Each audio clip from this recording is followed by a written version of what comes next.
여러분은 회개라는 단어를 들으면 어떤 느낌이 드십니까? 뭔가 이렇게 마냥 유쾌하지는 않죠. 내가 회개해야 된다, 또 죄를 고백해야 된다라는 말 들으면 좀 답답하고 또 불편한 느낌이 드는 분도 계실 거예요. 예배 드리러 올 때마다 교회에서는 회개 기도를 하라고 합니다. 그러나 막상 그렇게 매번 좋지만은 않습니다. 그러나 또 안 할 수도 없어요. 벌을 받지 않으려면 또 회개는 꼭 해야 되죠. 그러니까 마치 회개 기도가 하자니 매번 하자니 참 불편하고 또 안 하자니 뭔가 캥기는 약간 계륵 같은 그런 존재가 아닌가 생각이 듭니다. 회개를 좋아하는 사람은 아무도 없습니다. 회개하는 시간을 회개 기도 시간을 기뻐하는 사람 잘 없죠. 그러나 여러분, 회개가 무엇인지를 제대로 알기만 하면 우리는 회개를 사랑하게 될 것입니다. 왜냐하면 회개란 결국 무엇이냐? 하나님이 우리에게 우리의 삶을 다시 시작할 수 있도록 주신 귀한 선물이 바로 회개이기 때문입니다. 회개를 통해서 우리는 우리의 잘못된 현실을 또 직시하고요. 또 하나님께 돌아가서 하나님의 그 길을 다시 따를 수 있게 됩니다. 그리고 우리가 회개할 때마다 하나님은 그것이 한 번이든 또 50번이든 언제나 다시금 우리에게 새롭게 리셋하고 시작할 수 있는 힘을 주시는 거죠. 하나님 우리가 기도할 때마다 말씀하세요. 돌이키라. 벌을 단지 면하려고 돌이키고 회개하는 것이 아니라 나와의 관계를 위하여 우리가 다시 화목해지기 위하여 네가 돌이키라. 네가 돌이키면 네가 용서받을 수 있는 모든 근거를 내가 다 마련해 놓으마. 여러분 이게 회개라는 거예요. 그러니까 여러분 회개는 너무나도 하나님이 고통 가운데 죄 가운데 신음하고 있는 우리에게 다시 시작할 수 있도록 주시는 너무나 아름다운 선물인 거죠. 그런데 여러분 이 아름다운 회개를 가로막는 것이 있어요. 회개를 못하게 막는 것이 하나 있습니다. 그게 뭐냐면 아무리 내 인생이 망가지고 어렵고 나쁜 일이 쌓여도 완고하게 나의 문제를 하나님 앞에 인정하지 않으려고 하는 이 거역하는 마음이 바로 이 회개를 가로막는다라는 겁니다. 우리는 지금 몇 주간에 걸쳐서 계속 다윗과 사울 왕을 지켜보고 있는데요. 우리가 사울 왕을 보면서 이런 질문을 하게 됩니다. 도대체 사람은 언제 회개하게 될까? 사람은 얼마나 많이 잃어야 결국 하나님 앞에 회개하게 될까? 여러분 지금 사울 왕의 인생을 보세요. 그의 삶에는 지금 좋은 것이 아무것도 없습니다. 오히려 나쁜 것들이 계속 누적되고 있는 것을 보죠. 그러나 사울 왕은 인정하지 않습니다. 계속 거부하죠. 여전히 고집을 부립니다. 다윗을 파멸하기 위해서 여러 가지 시도를 해보지만 그건 실패하죠. 그럼 실패하면 또 다른 각도에서 또 다시 더 많은 것들을 도전하고 시도합니다. 성도 여러분, 왜 사울 왕은 한 번도 멈춰서서요. 내가 지금 뭐가 잘못되고 있는 거지? 내가 지금 뭘 잘못하고 있는 걸까? 이런 질문을 하지 않을까요? 왜 사울 왕은 자기 현실에 대해서 바른 이해를 가지고 지금 잘못 돌아가고 있는 이 상황을 대해서 의문을 제기하고요. 하나님, 제가 뭐가 문제입니까? 제가 혹시 뭐가 바뀌어야 됩니까? 하나님의 뜻에 제 인생을 다시 재조정해 주십시오. 라고 요청하지 않을까요? 뭐가 문제일까요, 여러분? 최근에 신조어 중에 중꺽마라는 표현이 있습니다. 중꺽마, 그게 뭘까? 중요한 것은 꺾이지 않는 마음이다 라는 그 말의 줄임말이 중꺽마래요. 주로 이제 스포츠 선수들이 운동하면서 이런 표현들을 많이 쓰고 또 우리가 일상에서도 우리 젊은이들이 다른 사람 격려할 때 중꺽마, 중요한 건 꺾이지 않는 마음이야 이렇게 단어를 쓴다고 해요. 그런데 여러분 이 중꺽마가요 하나님 앞에서는 정말 하지 말아야 될 마음인 거예요. 하나님이 원하시는 것은 무엇입니까?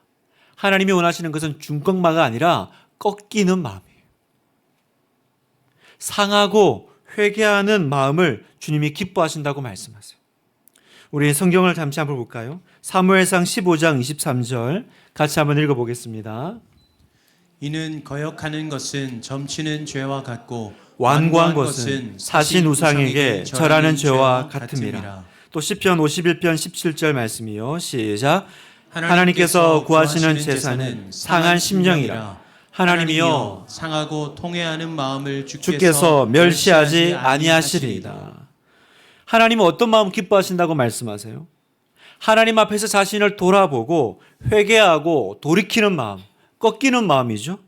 그래서 여기 보면 거역하는 것은, 완고한 것은 뭐라 그러세요? 점치는 죄와 같고 우상 숭배와 진배 없다. 하나님 앞에서 고집 부리고 꺾이지 않는 마음이야말로 바로 우상 숭배하는 마음이라고 말씀하세요. 하나님이 진짜 싫어하시는 것이 있다라는 거예요. 거역하는 마음. 그런데 여러분, 사울 왕에게 있는 마음이 어떤 마음이에요? 이 꺾이지 않는 거역하는 마음이 사울 왕에게 있는 겁니다. 여러분, 성경을 보세요. 놀랍게도 사울 왕은 한 번도 하나님의 뜻에 자기의 뜻을 굴복시킨 적이 없습니다. 언제나 하나님이 자기의 뜻에 따라와 주기를 언제나 원하죠. 그래서 어떻게 됩니까? 결국 점점 돌이킬 수 없는 상황으로 도달하게 되고요.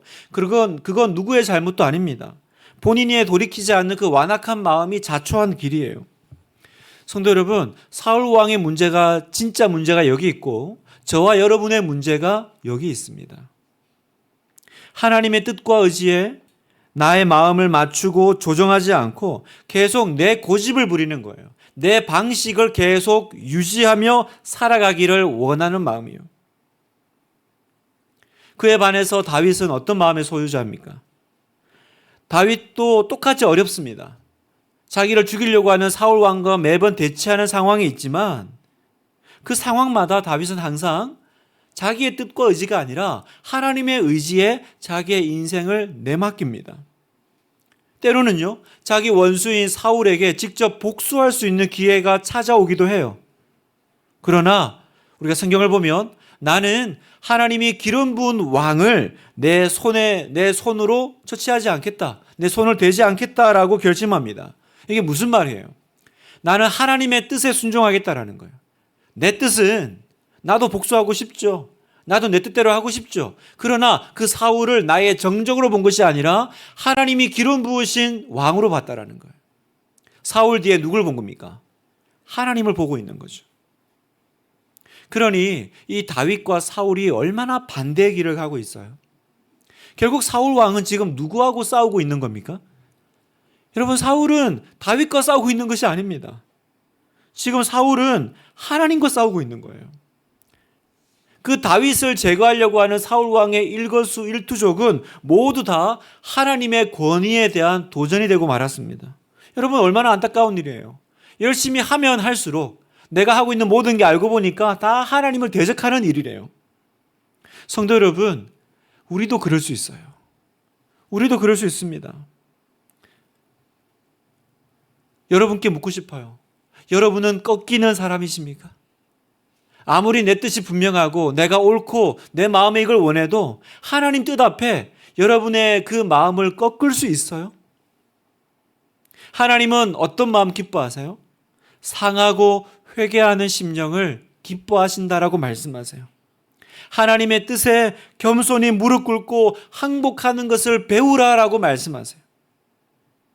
그렇다면 여러분, 만약 오늘 우리 안에 하나님이 기뻐하지 않으시는 이 거역하는 마음이 이미 들어왔다면, 그것이 우리 안에 들어와서 역사하고 있다면 우리는 어떻게 알아챌 수 있을까?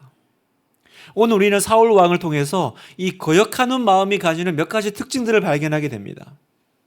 내 안에 거역하는 마음이 들어왔는지 안 들어왔는지 어떻게 알 수 있냐? 그 첫 번째, 거역하는 마음은 어떤 특징이 있냐면요, 자기 기만에 빠져서 있는 그대로를 보지 못한다는 거예요. 자, 오늘 우리가 읽은 성경 본문을 보면 사울은요, 자기를 피해서 도망간, 그래서 지금 잡으러 가는 그 다윗이 그일라라고 하는 성으로 갔다라는 소식을 듣습니다. 이 성을 잃어버린 사울 왕은 어떻게 판단하냐면, 하나님이 나보고 이 다윗을 잡으라고 만들어 주셨구나. 하나님이 다윗을 잡도록 허락해 주셨다라고 해석해 버립니다. 7절 보니까 다윗이 그일라에 온 것을 어떤 사람이 사울에게 알림해 사울이 이르되 하나님이 그를 내 손에 넘기셨도다. 그가 문과 문빗장이 있는 성읍에 들어갔으니 갇혔도다. 하나님이 내 손에 넘기셨도다. 여러분, 그럴 리가 있어요? 실제로 다윗은 왜 그릴라로 갔냐면 이스라엘 백성들이 블레셋 민족에게 공격받았다라는 소식을 듣고 그 이스라엘 자기 민족을 돕기 위해서 간 거였어요. 읽지 않았지만 1절에 보면 사람들이 다윗에게 전하여 이르되 보소서 블레셋 사람이 그일라를 쳐서 그 타작마당을 탈취하더이다 하니, 지금 다윗은 도망가는 와중에 자기 민족 이스라엘 백성이 지금 공경에 처했다는 소식을 듣습니다. 그런데 그 다윗의 부하들이 말려요. 아니, 지금 우리가 도망가기도 바쁜데 누굴 돕습니까? 가지 맙시다. 그렇게 만류합니다. 그럼에도 불구하고 다윗은 자기의 어려움에도 불구하고 그 이스라엘 민족을 돕기 위해서 달려가요. 그런데 사울은 이 모든 상황을 지금 완전히 자기 기만, 스스로 속고 있는 거죠. 사실을 있는 그대로 보지 못합니다. 다윗이 도우려고 하는 그 민족이 누구 민족이에요? 자기 백성이잖아요. 이스라엘 민족이 자기 백성입니다. 지금 자기 백성이 블레셋 사람들에게 공격받아서 어려운 상황에 처해 있어요. 그건 안 보여요. 어떻게 해석해요? 옳거니 하나님이 지금 나 도와주시는구나. 다윗 잡으려고 아예 도망도 못 가는 성 안으로 이렇게 몰아주셨다. 여러분, 그럴 리가 있나요? 여러분, 생각해 보세요. 지금 자기 안위도 생각하지 않고 블레셋과 싸우러 가는 다윗, 자기 민족을, 자기 백성들이 안전하게 살 수 있도록 도우려고 가는 다윗입니다. 그런데 하나님이 이 다윗을 잡으라고 사울 왕을 도와주실 리 만무하잖아요. 조금만 생각을 해보면 그럴 리가 없잖아요. 그런데 사울 왕은 이 심각한 자기 기만에 빠져 있는 거예요. 그러니까 모든 걸 어떻게 해석합니까? 자기 중심적으로 환경과 상황을 해석합니다. 그리고 합리화합니다. 성경에 보면 이런 사람이 또 한 명 있죠. 이런 케이스가 한 명 나옵니다. 요나 선지자죠. 니느웨로 간 요나.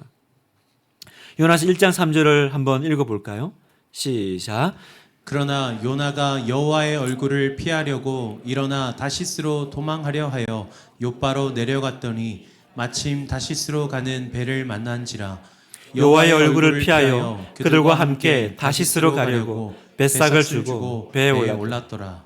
자, 보세요. 하나님의 명령을 피해서 달아나는 선지자인데 마침 다른 나라로 출항하는 배를 만납니다.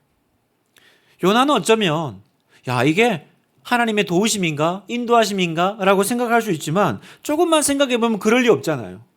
여러분, 그럴 리 없지 않아요? 아니, 하나님을 피해서 도망가고 있는데 하나님이 마침 배를 보내주신다? 이게 어떻게 가능한 해석입니까?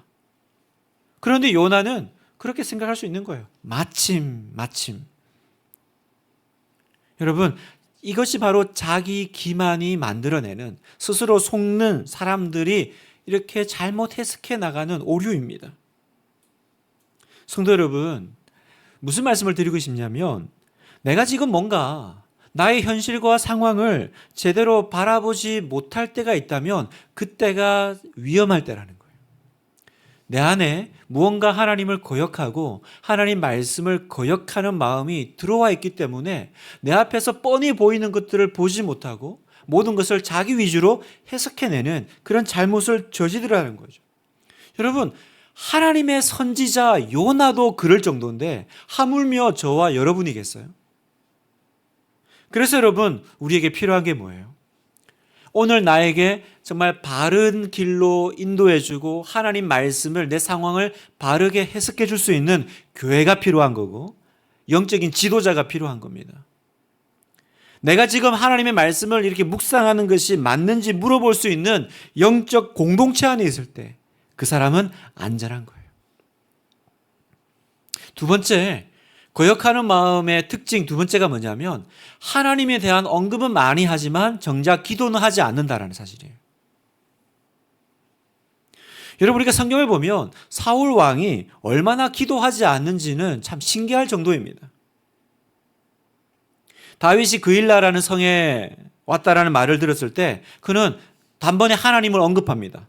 하나님이 그를 내 손에 붙이셨도다. 그러나 하나님이 자기 편이라고 생각만 할 뿐 정작 사울 왕은 기도하는 모습이 전혀 없어요. 사울 왕의 삶을 보면요, 참 희한한 게 뭐냐면 하나님에 대한 언급은 참 많이 해요. 이 사람이 하나님 뜻대로 살지도 않고 하나님 뜻에 자기의 삶을 이렇게 변화시키지도 않으면서 하나님 얘기는 참 많이 합니다. 하나님이 자기 편이라고 생각하고 하나님이 자기 생각에 동조하신다고 믿고 주장합니다. 그러나 성경 어디에도 사울 왕이 하나님께 묻거나 기도하고 무릎 꿇은 기록은 없어요. 그에 반해서 다윗은 언제나 순간순간마다 하나님께 묻습니다. 오늘도 이 사건 가운데 다윗이 그일라가 지금 침공을 당했다, 어려워졌다라는 소식을 들었을 때 도와주러 가야지. 그걸 먼저 결정하는 것이 아니라 먼저 무릎 꿇고 기도합니다. 2절에 보니까 이에 다윗이 여호와께 묻자와 이르되 내가 가서 이 블레셋 사람을 치리이까. 여호와께서 다윗에게 이르시되 가서 블레셋 사람을 치고 그일라를 구원하라 하니라. 다윗이 여호와께 묻자와 바로 출발하지 않고 하나님께 먼저 무릎 꿇고 물어요. 그랬더니 그 다윗을 따르는 주변의 사람들이 말리죠. 반대합니다. 너무 위험하다라는 거예요. 그래서 다윗은 다시 기도합니다. 4절 다윗이 여호와께 다시 묻자온데 여호와께서 대답하여 이르시되 일어나 그일라로 내려가라. 내가 블레셋 사람들을 내 손에 넘기리라 하신지라. 다시 묻자오되. 얼마나 철저하게 하나님 앞에서 묻고 질문하고 기도하고 무릎 꿇는 그런 다윗인지를 보세요. 제가 요즘 개인적으로 깨닫는 사실 하나가 있습니다. 그게 뭐냐면 우리가 얼마나 많은 기도거리를 안고 살고 있어요. 참 하나님이 도와주시지 않으면 안 될 얼마나 많은 걱정과 염려거리들, 하나님이 꼭 도와주시면 좋을 것 같은 일들이 우리 삶에 얼마나 많이 있습니까? 그러니까 제가 깨달은 건 뭐냐면 막상 우리가 기도할 거리는 참 많지만 정작 하나님을 많이 찾기는 하지만 기도는 안 한다는 거예요. 여러분 동의가 되세요? 걱정은 많이 해요. 그러나 기도는 안 합니다. 그래서 어떻게 합니까? 그냥 걱정 많이 하다가 마음대로 내 뜻대로 그냥 결정해버립니다. 그리고 나서는 그 결정에 대해서 하나님께 원망합니다. 왜 안 도와주셨냐고. 하나님 뭐 하셨냐고. 내가 내 마음대로 다 결정해 놓고 그 결정에 대해서 하나님께 따지고 되묻습니다. 사울 왕은요, 자신의 삶이 왜 이렇게 흘러가는지 여쭤볼 생각을 전혀 하지 않습니다. 전혀 묻지 않아요. 그리고 그의 인생은 점점 더 파멸로 흘러가게 됩니다. 성도 여러분, 요즘 기도하지 못하고 계세요?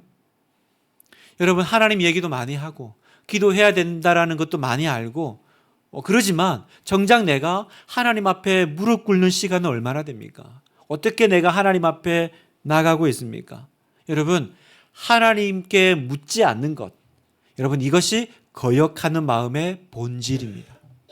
하나님께 묻지 않는 것이 거역하는 마음이에요. 마지막 세 번째로 거역하는 마음의 특징은 뭐냐? 환경을 통해서 전혀 배우지 않는다는 거예요. 하나님이 주신 환경 속에서 아무것도 배우려고 하지 않습니다. 여러분 사울 왕은 이쯤 되면 한번 자기에게 좀 스스로 자문해 봐야 되지 않겠어요? 아니 왜 내가 다윗을 죽이려고 창을 던질 때마다 빗나가지? 내가 조준을 잘 못하는 건가?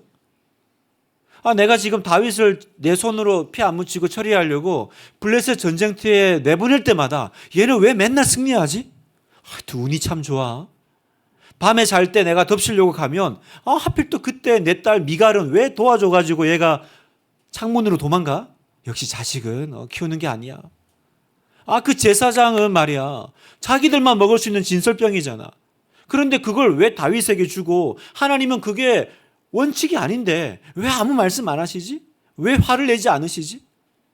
참 이상해. 너무 이상해. 내가 다윗 잡으려고 지금 군사를 한두 명도 아니고 무려 3,000명을 지금 불러 일으켜가지고 하는데 왜 이 3,000명이 갈 때마다 못 잡고 매번 실패하고 돌아오는 거야? 숫자가 모자란가? 여러분 무슨 말을 지금 드리고 싶냐면 지금 하나님이 여러분 사울 왕을 둘러싼 이 모든 환경 가운데 말씀하고 있는 것 같지 않으세요? 하나님은 우리에게 환경 가운데서도 말씀하시는 분이세요. 사울 왕은 이 모든 경험을 통해서 뭔가를 배웠어야 해요. 다윗을 해치려는 나의 계획이 왜 자꾸 실패하지? 이 일을 통해서 내가 뭔가를 배워야 하는 건가? 그런데 사울 왕은 아무것도 배우지 않습니다. 한 번이라도 자기가 다윗을 해하려는 그 시도가 계속 실패하는 그 이유를 솔직하게 들여다보기만 했다면 충분히 자기의 잘못을 깨달았을 거예요. 하지만 사울 왕은 경험을 통해서 무언가 하나님의 뜻을 발견하고 깨닫기보다는 항상 어떻게 해요? 다른 사람 탓을 합니다. 그리고 저주합니다. 우리 사랑하는 성도 여러분, 하나님은 우리가 환경을 통해서 배우도록 기회를 주세요. 말씀을 통해서 또 기도를 통해서도 말씀하시지만 우리가 살아가는 이 일상의 삶 가운데서도 하나님은 얘기하세요. 말씀하세요. 그러나 우리 안에 이 거역하는 마음, 이 완고하고 완악한 마음이 들어오면요, 하나님이 주시는 그 모든 둘러싼 상황에서 다 보고 다 말하고 있는데 아무것도 배우지 않습니다. 아니요, 배우고 싶어 하지 않아요. 듣고 싶어 하지 않아요. 그러니까 이 사람은 결국 하나님의 음성을 전혀 듣지 못한 채 하나님의 뜻과 계획에서 점점 멀어져 가는 거예요. 그럼 어떻게 해야 될까요? 어떻게 하면 우리가 환경 가운데 듣고 배울 수 있을까? 하나님께 나아가서 물으셔야 돼요. 하나님, 지금 이 내가 처한 환경 가운데 하나님의 관점에서 이 상황을 다시 볼 수 있게 도와주십시오. 하나님, 지금 제가 이 상황 가운데 뭘 배워야 하죠? 하나님이 지금 이 상황 가운데 저에게 말씀하시고 싶으신 것이 있으십니까? 그 마음을 가지고 다시 여러분의 환경을 바라보십시오. 성령님께서 반드시 여러분의 마음을 깨닫게 하실 거예요. 반드시 하나님께서 지금 어디로 우리를 인도하고 계신지, 하나님이 뭘 말하고 싶어 하시는지, 나를 둘러싼 상황과 환경과 사건 가운데 분명히 하나님의 음성을 듣게 되실 거예요. 자, 그러면 우리 안에 이런 거역하는 마음이 들어오게 될 때, 우리가 이 마음들을 알아차렸잖아요. 그러면 이 마음을 우리는 어떻게 다루어야 할까요? 첫 번째, 누구의 뜻이 중요한지를 여러분 분별하십시오. 누구의 뜻이 중요합니까? 내 뜻이 아니라 하나님의 뜻이 언제나 우선이라는 사실을 여러분 기억하셔야 돼요. 다윗은 하나님 중심의 삶이 어떤 것인지 보여줬다면요, 사울 왕은 정말 자기 중심적인 삶이 무엇인지 보여주는 정말 전형적인 사례입니다. 사울 왕은 끝까지 자기의 뜻이 아니라 하나님의 뜻이 더 중요하다라는 이 중요한 사실을 배우지 못합니다. 그래서 그는 더 좋은 길로, 더 바른 길로, 나은 길로 갈 수 있는 기회가 여러 번 있었어요. 그러나 그 길을 거부합니다. 그리고 감당할 수 없는 대가를 치르게 되죠. 그 사울 왕의 이야기를 쫓아가면요, 그 사울 왕 이야기의 마지막쯤 가면 우리는 이 사울 왕의 이제 갈등을 보게 됩니다. 자기 스스로도 이런 상황에서 벗어나고 싶어하는 지칠 대로 지쳐버린 사울 왕을 발견하게 돼요. 그러나 그때는 이미 늦었습니다. 마치 이렇게 우리가 강물에 발을 담그면 발 담그고 무릎까지 담그고 이때는 들어갔다가 나왔다가 할 수 있어요. 그때는 괜찮습니다. 넣었다가 뺐다가 할 수 있습니다. 그러나 내가 그 강물을 허벅지까지 담그고 허리까지 들어가면 어떻게 돼요? 그때는요, 내 힘이 아니라 강물의 힘이 나를 압도하죠. 그래서 내 허리를 휘감아서 강물이 쓸고 들어가 버리는 거예요. 그때는 내가 나오려고 해도 이미 늦은 거죠. 이미 늦은 거죠. 사울의 모습이 꼭 이와 같다라는 거예요. 그는 여러 번 나올 수 있는 기회가 있었습니다. 그러나 나오지 않습니다. 들어갔다가 점점 더 깊은 곳으로. 그래서 나중에는요, 그 사울의 죄는요, 다윗을 향한 질투나 미움의 수준이 아니게 됩니다. 꾸준히 잘못된 선택을 누적해 나가고요, 그 죄들은요, 사울 왕의 인생에 쌓여서 사울 왕의 앞길을 가로막습니다. 이제 사건들은 사울이 멈추고 싶어도 멈출 수 없을 정도까지 진행해 버려요. 조금만 더 일찍 회개했더라면, 조금만 더 일찍 멈추고 기도했더라면 그는 용서받고 돌아 나올 수 있었을 거예요. 그러나 사울은 그 때를 놓쳐버립니다. 여러분이 하나님의 때를 기억하셔야 돼요.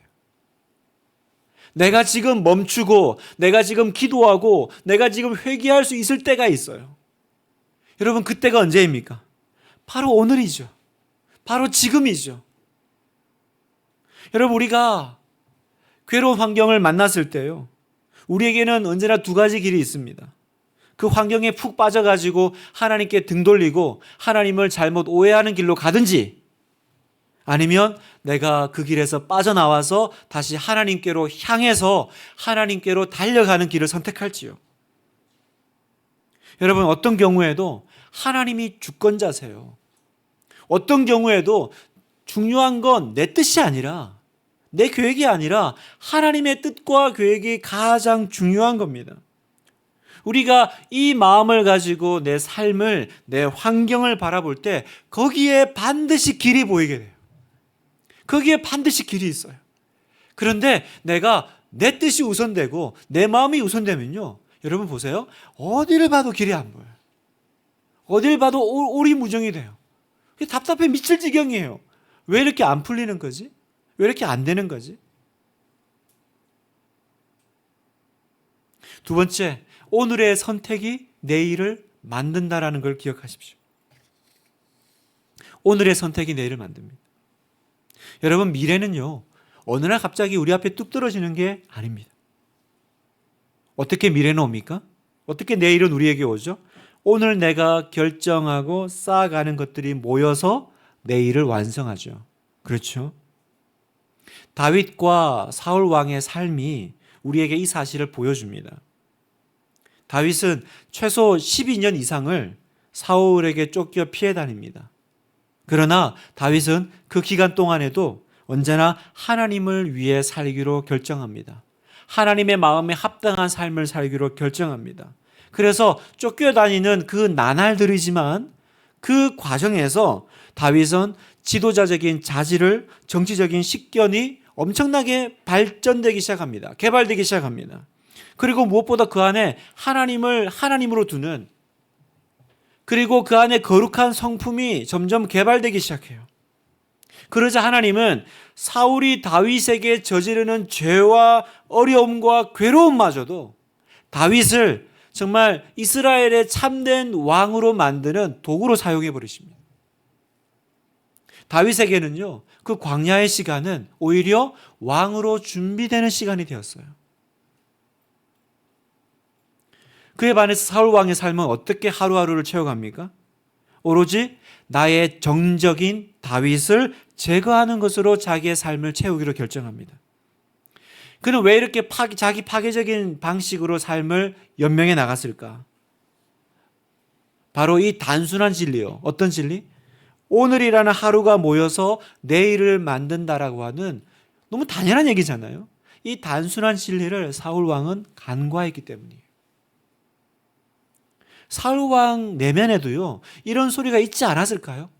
이렇게 계속 살면 안 돼. 이렇게 계속 살면 망해. 내면에서 그런 소리가 올라왔을 거예요.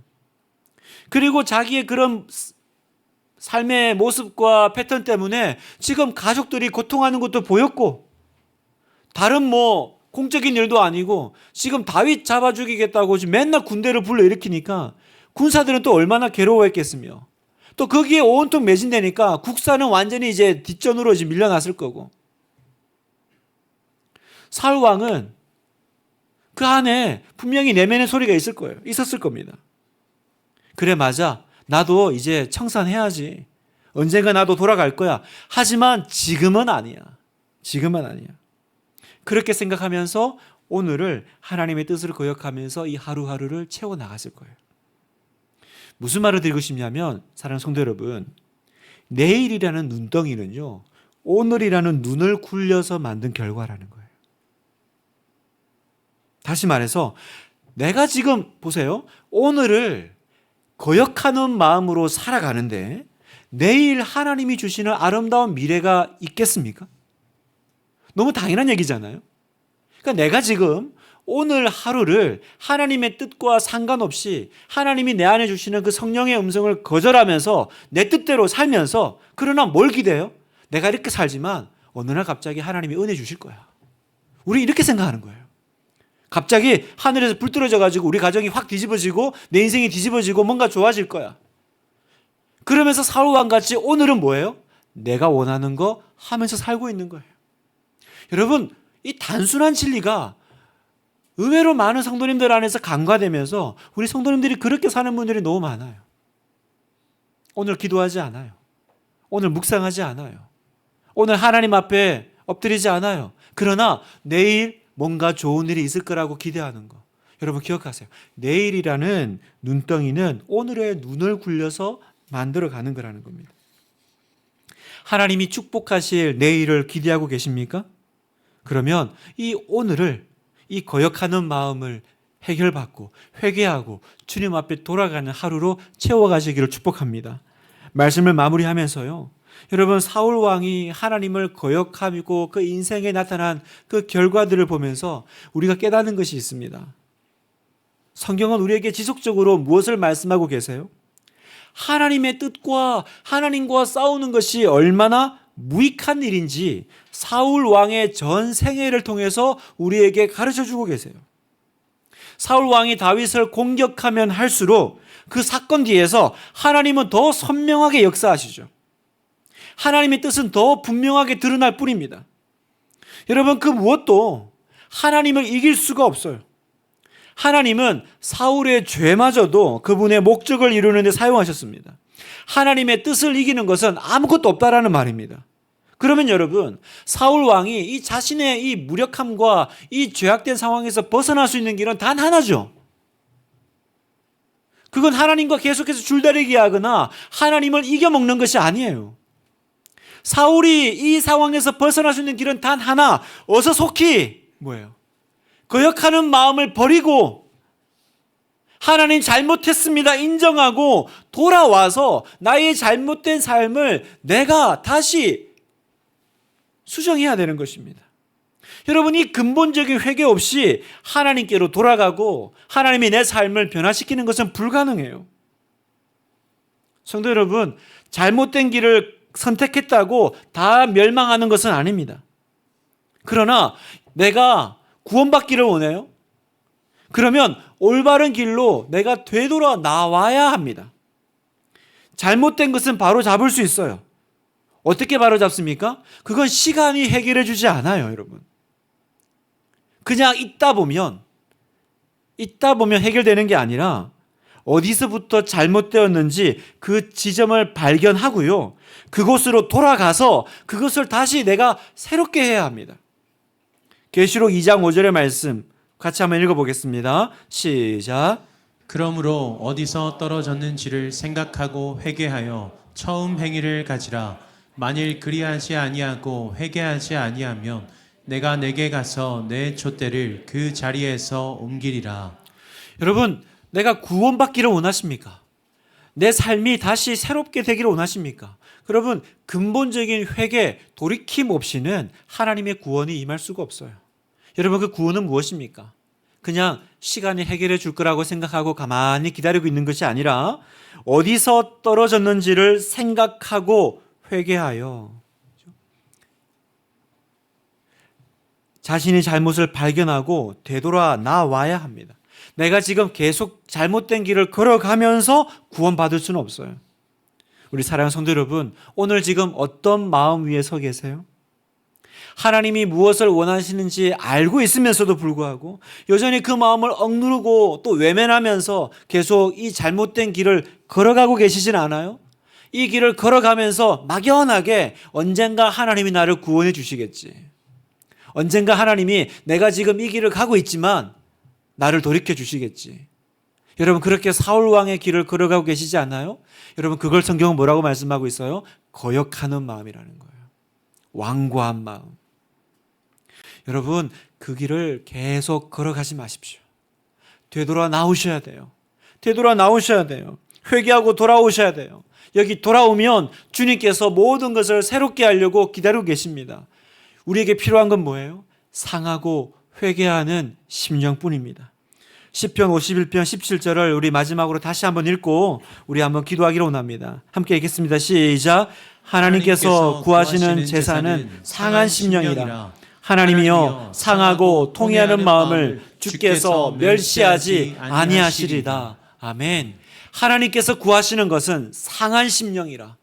하나님은 그 상하고 통회하는 돌이키는 마음을 절대로 멸시하지 아니하시리라. 우리는 이 말씀을 믿습니다. 오늘 이 말씀 붙잡고 여러분 어떤 삶의 자리에 있든지 오늘 밤 새로워지시기를 축복합니다. 새로워질 수 있습니다. 내가 돌이키기만 하면, 내가 거역하는 마음을 버리고 완악한 마음을 내려놓고 내가 다시 주님의 뜻을 찾으면, 주님 제가 잘못했습니다, 주님 제가 교만했습니다, 회개하고 돌아오면 언제라도 주님께서 다시 회복하자 일으켜 주시는 주님이십니다.